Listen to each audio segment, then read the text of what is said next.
तो स्वागत है आपका पाठशाला में। आज हम देखने वाले एलसी ऑसिलेशन क्लास 12th में। तो बेसिकली ये जो एलसी ऑसिलेशन है ना, वो क्या होता है, स्टोरिंग ऑफ एनर्जी। कभी इंडक्टर से कैपेसिटर में ट्रांसफर होता है, मतलब पहले कैपेसिटर से इंडक्टर में ट्रांसफर होता है, फिर इंडक्टर उसको दोबारा कैपेसिटर में ट्रांसफर करता है। तो यही जो प्रोसेस होता है ना, जो एनर्जी होता है ना, इलेक्ट्रिकल एनर्जी और मैग्नेटिक एनर्जी, वो एक फॉर्म में और एक फॉर्म में कन्वर्ट होते रहता है। ठीक है, कन्वर्ट होते रहता है और स्टोर होते रहता है। तो इसी को हम बोलते हैं एलसी ऑसिलेशन। तो अगर इसका हम डेफिनेशन लिखना चाहें तो इसको हम कैसे लिखेंगे कि ऑसिलेशन ऑफ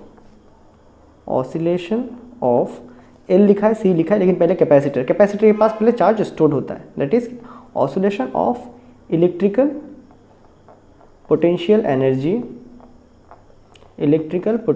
एनर्जी किसका, of capacitor and magnetic potential energy of inductor. ठीक है, तो कैपेसिटर का इलेक्ट्रिकल पोटेंशियल एनर्जी एंड आपका इंडक्टर का मैग्नेटिक पोटेंशियल एनर्जी, इसका जो ऑसिलेट होता है, ट्रांसफर होता है यहाँ से वहाँ, ठीक है, of energy of inductor is called LC oscillation. अब एग्जैक्टली कैसा होता है वो देखने के लिए हम इस डायग्राम को देखते हैं। ठीक है, पहले इसको समझते हैं एक बार। तो इनिशियली क्या होता है स्टार्टिंग में, ठीक है, तो इनिशियली स्टार्टिंग में एक चार्ज कैपेसिटर को कनेक्ट करते हैं हम। A charge capacitor is connected across a inductor. क्या ये बातें क्लियर है? तो इनिशियली हम क्या करते हैं, एक चार्ज कैपेसिटर होता है, जैसे इसमें पॉजिटिव चार्ज, देखो मैं यहाँ पे बहुत सारे पॉजिटिव चार्ज बना रहा हूँ, इसका मतलब क्या है, काफ़ी चार्ज है, फुल्ली चार्ज है। डन, इसको हम कनेक्ट करते हैं, एक स्विच है। नेक्स्ट टाइम से मैं स्विच नहीं बनाऊंगा, ठीक है, ध्यान देना। इसको हम कनेक्ट करते हैं एक इंडक्टर के अक्रॉस में। क्या ये बातें क्लियर है? जब एक केस होता है तो यहाँ पे क्या होता है, खाली कैपेसिटर के अंदर देखो इलेक्ट्रिक फील्ड बन रहा है ना, positive to negative electric field है। तो इलेक्ट्रिक फील्ड के फॉर्म में क्या स्टोर होता है, कैपेसिटर में एनर्जी स्टोर होता है। तो यूसी कैपेसिटर में कितना एनर्जी स्टोर होगा, हाफ ऑफ QC²। क्या ये बातें क्लियर है? इस केस में जब ये कनेक्टेड नहीं है तो इंडक्टर के अंदर कोई बैक EMF नहीं बन रहा है और कोई इंडक्टर के अंदर एनर्जी भी स्टोर नहीं होगा, तो इंडक्टर के अंदर एनर्जी क्या है, ज़ीरो है। ये बातें क्लियर है? डन। उसके बाद when the switch is closed, जब इस स्विच को हम क्लोज करते हैं, when the switch is closed charges start moving, तो चार्ज मूव करना शुरू करते हैं and slowly current builds up. जब करंट बिल्डअप होता है तब बैक EMF प्रोड्यूस होता है, ये बातें हम सबको पता है। एंड इंडक्टर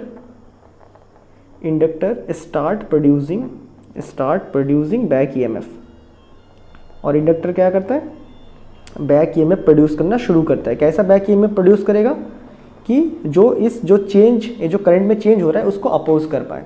तो डायग्राम कुछ ऐसा बनेगा। अब देखो कैपेसिटर में से काफ़ी सारे चार्जेस लूज हो गए, इसलिए क्या हो गया, यहाँ पे करंट बिल्डअप हुआ। करंट क्या पॉजिटिव डायरेक्शन में फ्लो करता है, हमने पहले कन्वेंशन माना है। तो यहाँ आया, अब जो इंडक्टर है ये क्या करेगा, अपने अंदर बैक EMF बनाएगा। कैसा बनाएगा, इस करंट को रोक पाए, क्योंकि किसी की वजह से इसका फ्लक्स चेंज हो रहा है, तो ऐसा अपोज करेगा। ठीक है, तो ये क्या करेगा, अपने अंदर ऐसे मैग्नेटिक फील्ड बनाएंगे ना, ऐसे मैग्नेटिक फील्ड बनाने शुरू करेगा, जिसकी वजह से क्या होगा, करंट को अपोज कर रहा है। क्या ये बातें क्लियर है? इस पर्टिकुलर कंडीशन में क्या कैपेसिटर में एनर्जी जीरो के बराबर है? नहीं। क्या इंडक्टर में एनर्जी जीरो के बराबर है? नहीं। इन दोनों में कुछ ना कुछ एनर्जी है। क्या है, हमें बातें क्लियर है? उसके बाद जब ये फुल अपना मैक्सिमम करंट पहुंच जाता है, ठीक है, that is when the circuit reaches its maximum current, जब ये सर्किट अपना मैक्सिमम करंट में पहुंच जाता है, मतलब Imax, उससे ज़्यादा करंट प्रोड्यूस नहीं कर सकता है, तो उस कंडीशन में क्या होता है, देखो एक बार। तो मैक्सिमम करंट में पहुंचा है, अभी भी यहाँ पे कुछ चार्जेस बाकी हैं। डन, कुछ चार्जेस बाकी हैं। ये है हमारा इंडक्टर, करंट क्या पहुंच चुका है, इस बार मैक्सिमम करंट पहुंच चुका है। तो इस केस में क्या होगा, अभी भी इसको अपोज कर रहा है, लेकिन इस केस में क्या होगा, ये मैक्सिमम करंट को अपोज करने के लिए मैक्सिमम मैग्नेटिक फील्ड बनाएगा, जिससे कि वो मैक्सिमम अपोजिशन क्रिएट कर पाए। क्या ये बातें क्लियर है? तो मैक्सिमम अपोजिशन क्रिएट कर पा रहा है। तो इस केस में अगर हम ध्यान से देखें तो जब ये मैक्सिमम करंट में होगा तो यहाँ पे हम कह सकते हैं कि कंप्लीट चार्ज क्या हो गया होगा, निकल गया होगा। डन, कंप्लीट चार्ज रिलीज कर दिया, इसका मतलब क्या, मैक्सिमम करंट में चल रहा है अभी, और उस कंडीशन में यहाँ पे कैपेसिटर में एनर्जी क्या कुछ बचा, नहीं बचा। क्या इंडक्टर में एनर्जी है? हाँ भाई है। कितना है? Half of Li²। क्या ये बातें क्लियर है? डन। अब देखो, अब जैसे ही ये मैक्सिमम बन गया, अभी भी इसको अपोज कर रहा है, ठीक है, लेकिन मैक्सिमम में अपोज कर रहा है, मैक्सिमम करंट को मैक्सिमम अपोज कर रहा है। उसके बाद व्हेन करंट स्टार्ट फॉलिंग, जब एक करंट अभी कम हो रहा है ना, व्हेन करंट स्टार्ट फॉलिंग, जब करंट गिरना शुरू करता है, देन इंडक्टर, तब इंडक्टर क्या करता है, सपोर्ट करता है करंट को, then inductor supports the current, supports the current. कैसे सपोर्ट करता है? उसको भी हेल्प करेगा। कैसे हेल्प करेगा? अब देखो, ये कैपेसिटर डिस्चार्ज हो चुका है पूरा, अब इंडक्टर क्या कर रहा है, इसको सपोर्ट कर रहा है। सपोर्ट करने के साथ साथ अपना एनर्जी भी डाउन कर रहा है, लेकिन पहले यहाँ पॉजिटिव बना रहा था, तो अभी क्या करेगा, सपोर्ट करने के लिए यहाँ नेगेटिव, यहाँ पॉजिटिव। अब क्या बोलेगा, सपोर्ट कर रहा हूँ। तो जैसे ही यहाँ करेगा तो करंट अभी भी ऐसे इस तरफ फ्लो हो रहा है, इस तरफ अभी करंट फ्लो हो रहा है। क्या बातें क्लियर है? यहाँ पे मैग्नेटिक फील्ड भी वो धीरे धीरे लूज कर रहा है। डन है, मैग्नेटिक फील्ड भी धीरे धीरे लूज कर रहा है, लेकिन साथ ही साथ में क्या कर रहा है, सपोर्ट भी कर रहा है। तो इस कंडीशन में क्या हो रहा है, यहाँ से वो मैग्नेटिक फील्ड लूज कर रहा है, मतलब इसके पास अभी मैक्सिमम नहीं है, इसके पास मैक्सिमम एनर्जी नहीं है, ना ही जीरो है ना ही मैक्सिमम है। और कैपेसिटर के पास भी ना ही जीरो है ना ही मैक्सिमम है। तो अभी जो बैकवर्ड करंट फ्लो हो रहा है ना, ये क्या करेगा, स्लोली इसके अंदर चार्जेस को जमा करना शुरू करेगा। कैसे? इस तरफ करंट फ्लो हो रहा है तो यहाँ पे पॉजिटिव चार्जेस जमा होना शुरू करेंगे, यहाँ पे नेगेटिव। डन है, ये बातें हमें क्लियर है। तो when current start falling, then the inductor supports the current and charge the capacitor. और ये क्या करता है, कैपेसिटर को दोबारा चार्ज कर देता है, मतलब charge the capacitor with opposite polarity, with opposite polarity. अभी समझ आएगा ऑपोजिट पोलैरिटी क्या होता है। तो यही सीन चल रहा है यहाँ पे। डन है, ये हमारा कैपेसिटर अब इसको सपोर्ट कर रहा है। इस सपोर्ट करते करते क्या करेगा, अपना कंप्लीट मैग्नेटिक फील्ड को लूज करेगा, कंप्लीट मैग्नेटिक फील्ड को लूज करेगा, और यहाँ पे मैक्सिमम जितना हो सके उतने चार्ज को इंड्यूस कर देगा। क्या बातें क्लियर है? तो अभी ऐसे मैग्नेटिक एनर्जी, मतलब magnetic field lines, electric field lines ऐसे बन चुके हैं, और यहाँ पे एनर्जी स्टोर हो चुका है। और ये जो इंडक्टर था, इसने क्या किया, अपना कंप्लीट एनर्जी को लूज किया, लूज करके क्या किया, इसको चार्ज किया। तो इस पर्टिकुलर कंडीशन में इंडक्टर के पास कोई एनर्जी लेफ्ट नहीं है, लेकिन कैपेसिटर के पास हाँ लेफ्ट है। कितना है? Half of QC²। क्या बातें क्लियर है? डन। तो यही जो फेनोमेना होता है ना, जो यहाँ पे चार्ज, जो हमने एनर्जी दिया था, वो कभी इंडक्टर के पास गया, फिर इंडक्टर कभी यहाँ वापस लौटा रहा है। क्या बात है क्लियर है? क्योंकि ये क्लोज सिस्टम बन चुका है ना, सर्किट जैसा बन चुका है। तो इंडक्टर क्या बोलते हैं, कैपेसिटर इंडक्टर को एनर्जी दे रहा है, इंडक्टर फिर उसको कैपेसिटर में दे रहा है। तो ये जो चलता है ना, इसी को हम बोलते हैं LC ऑसिलेशन। क्या ये बातें क्लियर है? तो इसको समझने के लिए पहले इसे केस 1 लो। केस 1 मतलब इनिशियल केस। डन। इसको हम लोग लेंगे मिडवे में, दैट इज केस 2। बीच में कभी कुछ ऐसा चल रहा था, ये इंपॉर्टेंट केस है। ये क्या है आपका? केस 3। केस 3 इसमें क्या हुआ था, कैपेसिटर कंप्लीट एनर्जी लूज कर चुका है और इंडक्टर ने मैक्सिमम एनर्जी रिटेन किया है। उसके बाद इंडक्टर धीरे धीरे क्या करेगा, सपोर्ट करते हुए अपना एनर्जी लूज करेगा। Done, that is our case 4। और उसी मीन वाइल आपका जो इंडक्टर जो अपना एनर्जी लूज करेगा, कर करके किसको चार्ज कर देगा, आपके कैपेसिटर को चार्ज कर देगा। ये आपका केस 5। क्या है बातें क्लियर है? अब अगर हम इसका ग्राफ बनाना चाहें तो पहला जो हमारे पास जो ग्राफ बनता है, वो ग्राफ आपने पहले भी देखा होगा, तो इसको बनाते हैं। चलो, हमने पहले भी बनाया। वो क्या होता है, एनर्जी का। ये हमने बना दिया एक लाइन। ये क्या है आपका एनर्जी, ऊपर वाला लाइन आपका एनर्जी को डिनोट करेगा, और नीचे वाला सिंपल सी बात है। तो यहाँ ब्रेक थ्रू लेना है। यहाँ क्या होता है, इनिशियल टाइम 0 टाइम में, ये हाफ टाइम में होता है, और ये कंप्लीट टाइम में होता है, T टाइम में। ये बातें क्लियर है? फिर इसको ज्वाइन कर लेंगे हम यहाँ पे। इसका 2 ग्राफ बनता है, मैं आपको दोनों बना के दिखा दूंगा, ठीक है। तो ये क्या, अभी अगर हम ध्यान से देखें तो मैं ब्लैक वाला यूज़ करूँ कैपेसिटर के लिए। तो कैपेसिटर में इनिशियली जब टाइम 0 था तो कैपेसिटर के पास पूरा एनर्जी था। क्या बात है क्लियर है? उसके बाद टाइम कम होते गया, कमते हाफ टाइम में क्या हुआ, कैपेसिटर कंप्लीट एनर्जी लूज कर चुका है। क्या बात है क्लियर है? उसके बाद दोबारा जब पूरा वो दोबारा फिर से रिचार्ज हो जाता है एक फुल साइकिल में। डन। तो इसको हम लोग ज्वाइन करेंगे तो ऐसा ज्वाइनिंग बनेगा। क्या बात है क्लियर है? ये हमने सॉरी गलती हो गया, ए ड्राइंग ऐसा बनता है, ठीक है। ए वाला नहीं, ऊपर वाला नहीं, नीचे वाला। डन। ऐसे करके बना। डन। उसके बाद वही टाइम में अगर हम देखें तो इनिशियली इंडक्टर के पास एनर्जी नहीं था, लेकिन कहीं ना कहीं मिड वे में इसने क्या कर लिया, मैक्सिमम एनर्जी स्टोर किया, फिर अपना एनर्जी को लूज करके दोबारा कैपेसिटर को चार्ज कर दिया। डन। तो एक ग्राफ बन गया।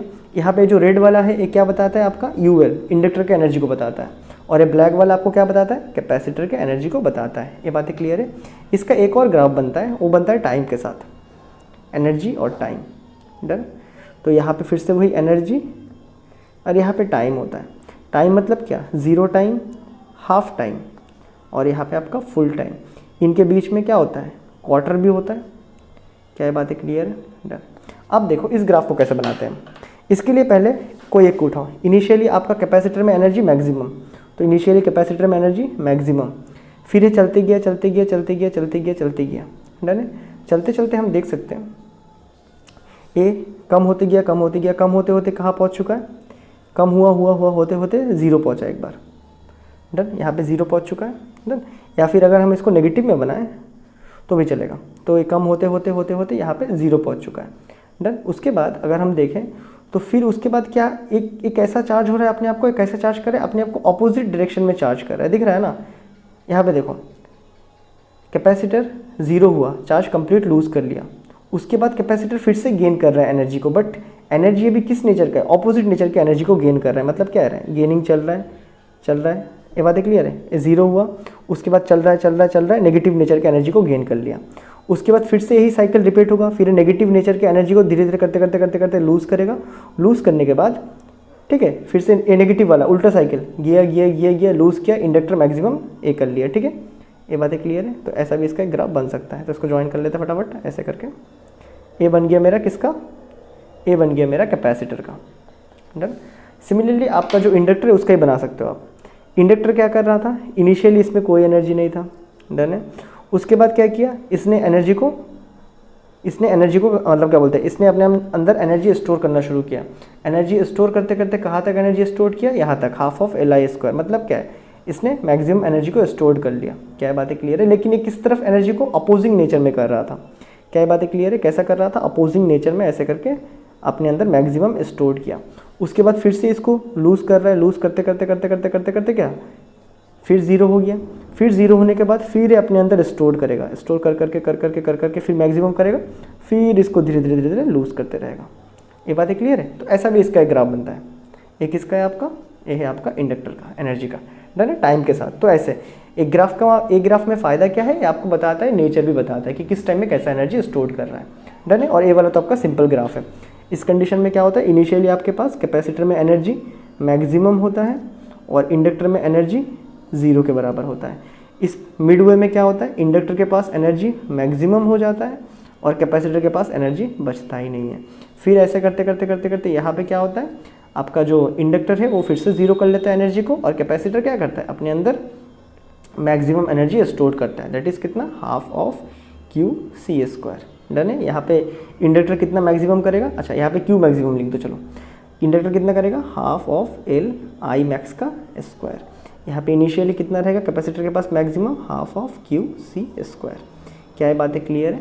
तो यही है बेसिकली आपका LC ऑसिलेशन। इसमें क्या होता है, एनर्जी कभी कैपेसिटर इंडक्टर, फिर इंडक्टर कैपेसिटर, ऐसे करके ऑसिलेट कर रहा होता है। क्या है बातें क्लियर है। तो मैं मिलता हूँ आपसे नेक्स्ट वीडियो में, जहाँ पे हम देखने वाले पावर के कैलकुलेशन AC सर्किट में। तो तब तक के लिए गुड बाय।